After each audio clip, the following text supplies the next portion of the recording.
Party క్లిష్ట పరిస్థితుల్లో ఉన్నప్పుడు ధైర్యంగా ముందడుగు వేసిన నాయకుడు లోకేష్ అని విద్యుత్ శాఖ మంత్రి గుట్టిపాటి రవికుమార్ అన్నారు. యువగలం పాదయాత్రలో నాటి జగన్ ప్రభుత్వం ఎన్ని ఇబ్బందులు పెట్టినా రాష్ట్రం బాగు కోసం ఎక్కడా వెనుకడుగు వేయలేదన్నారు. ప్రతిపక్షంలో ఉన్నప్పుడు ఒంగోలు మహానాడు నిర్వహణ సహా పార్టీ కార్యక్రమాలు విజయవంతమయ్యేలా చూడటం లోకేష్ కోఆర్డినేషన్ వల్లే సాధ్యమైందన్నారు. ఓ ప్రాంతీయ పార్టీని గొప్పగా నడుపుతూ లోకేష్ అన్ని విధాలా తెలుగుదేశం పార్టీని ముందుకు నడిపిస్తున్నారన్నారు. కార్యకర్తల సంక్షేమ నిధితో పాటు ఎన్నో కీలక సంస్కరణలకు లోకేష్ శ్రీకారం చుట్టారని పేర్కొన్నారు. ఇన్సూరెన్స్ పాలసీ కార్యకర్తలకు అందుబాటులోకి తీసుకురావడంతో పాటు 1 కోటి మంది సభ్యులతో పార్టీని బలోపేతం చేయడం లోకేష్ క్రెడిట్ అన్నారు. కష్టపడే వారికి తగిన గుర్తింపు ఇస్తూ అహర్నిశలు ప్రజల బాగు కోసం పరితపిస్తున్నారని తెలిపారు. మంత్రిగాను నిరుద్యోగ సమస్య పరిష్కారానికి పెట్టుబడుల స్థాపనకు ఎంతో కృషి చేస్తున్నారన్నారు. విద్యార్థులను రాజకీయాలకు దూరంగా ఉంచుతూ ఎన్నో సంస్కరణలు విద్యా విధానంలో తీసుకొచ్చారని తెలిపారు. నిన్న ప్రకటించిన జాబితాలో నారా లోకేష్ గారు పార్టీ జాతీయ వర్కింగ్ ప్రెసిడెంట్గా నియమించినందుకు చాలా సంతోషకరం. ఎందుకంటే గడిచిన 5 సంవత్సరాల్లో పార్టీ చాలా ఇబ్బందికరమైన పరిస్థితిలోకి వెళ్ళిపోయింది.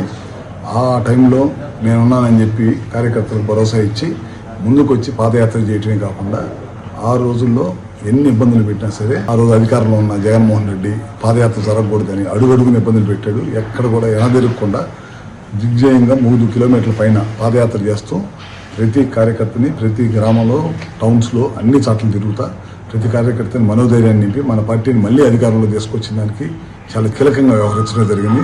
అదే కాకుండా ఆయన నాయకత్వంలో మనకు మహానాడు ఒంగోలు జరిగింది. చాలా పెద్ద ఎత్తున మమ్మల్ని అందరినీ పిలిచారు. రోజు మహానాడు ఇక్కడ చేస్తున్నాం, ఒంగోలు చేస్తున్నాం, చాలా జాగ్రత్తగా చేద్దామని చెప్పి మా అందరికీ సూచనలు సలహాలు ఇస్తా బ్రహ్మాండంగా మహానాడుని జరిపించి రాష్ట్రంలో తెలుగుదేశం పార్టీకి మళ్ళీ నూతన ఉత్తేజంతో నూతన ఉత్సాహంతో ముందుకు తీసుకెళ్లారు.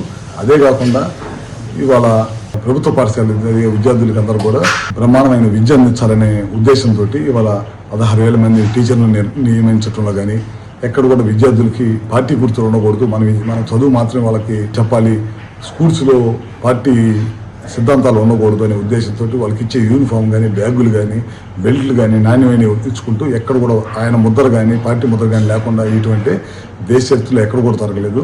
ఏ చిన్న పని చేసినా వాళ్ళ ఫోటోలు వాళ్ళ పేర్లు పెట్టుకునే రోజుల్లో ఆయన నూతన ఉత్తేజంతో అటు పార్టీని ఇటు ఆయనకున్న ఎడ్యుకేషన్ డిపార్ట్మెంట్ అదేవిధంగా ఐటీ ద్వారా కొన్ని లక్షల ఉద్యోగాలు తీసుకోవాలి రాష్ట్రంలో యువతకి అనే ఉద్దేశంతో అదొకటి మంత్రిగా బ్రహ్మాండంగా చేసుకుంటూ ఓ పక్కన పార్టీని కమిటీని వేసుకొని నిన్న పెద్ద ఎత్తున కమిటీ వేసి అందరం కూడా పార్టీని ముందుకు నడిపించుకుంటూ ఇవాళ ఆయన జాతీయ వర్కింగ్ ప్రెసిడెంట్గా నియమించినందుకు ఆయనకు మరొకసారి శుభాకాంక్షలు తెలియజేసుకుంటూ ఇంకా రాబోయే రోజుల్లో ఇంకా ఉన్నత స్థాయికి ఎదగాలి, పార్టీని కూడా ఉన్నత స్థాయికి తీసుకెళ్ళాలి.